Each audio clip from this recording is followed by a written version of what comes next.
Okay, so once or twice a week, we're gonna work on more stable movement patterns with a little bit more emphasis on pure strength. So we're gonna keep our feet symmetrical for all these movement patterns, feet directly underneath us, about shoulder width apart, and we're gonna really work on increasing our loads. So try to think about using your heavier loads, so both dumbbells or 3 dumbbells in a market bag or backpack, and move only as far as you feel comfortable, and try to keep your form the same throughout all your repetitions, and try to keep your reps to the point where it's like, once it feels like it's kind of challenging and you can only do like 2 or 3 more, you stop short there. Try to get at least 2 or 3 sets done of each exercise at least once a week. So our first exercise is a squat. So I'm gonna hold on to my heavier kettlebell here. I'm gonna make feet shoulder apart, holding the kettlebell right at around chest level, hips go back, squat down as far as you feel comfortable, pause, and then come on back up.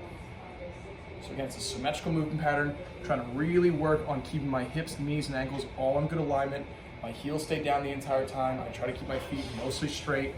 I don't bounce at the bottom, I pause, and I come on back up. My second lower body exercise is a hinging pattern. So I'm going to work on keeping the bell right around here, arms straight, and I'm gonna keep my knees soft bend. I'm just gonna push my butt back, pause, and push my butt forward. So from the side angle, I didn't change my foot position. My knees are just slightly bent, abs drawn in, and I'm just pushing my hips straight backwards. Pause, come on back up. For most people, they can kind of get the weight around knee level or slightly below knee level. And if I tried to go any further, it would come at the expense of my lower back or upper back. I only want to go as far as I can, where I'm pushing my hips backwards, I pause at the bottom, and I come back up. My third movement pattern is going to be a row. So I'm going to hold on to the heavier dumbbell, or kettlebell, excuse me. I'm going to hinge over to the point where my torso is close to parallel with the ground, and I'm just going to pull the bell right to my chest.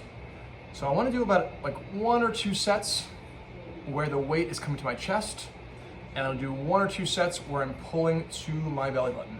On the way down, don't snap your elbows. Keep the motion nice and slow and controlled, going up and going down.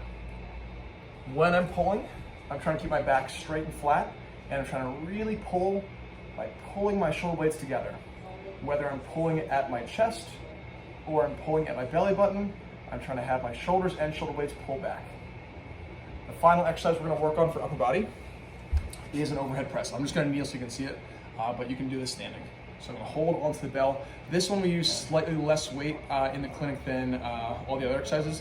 The other exercises we did about 21 pounds, and the overhead press we did 16 pounds. So I want you to hold onto the weight and then press overhead. When I'm doing this, I'm trying to only go as high as I feel comfortable. The goal is overhead, and I'm also trying to not arch my lower back. So abs stay drawn in, push overhead, and then back. And again, no arch in the lower back, just reach as high as you feel comfortable, and then back down slowly. That one, you probably progress a little slower than the other ones, but try this as best you can, and let me know how it goes.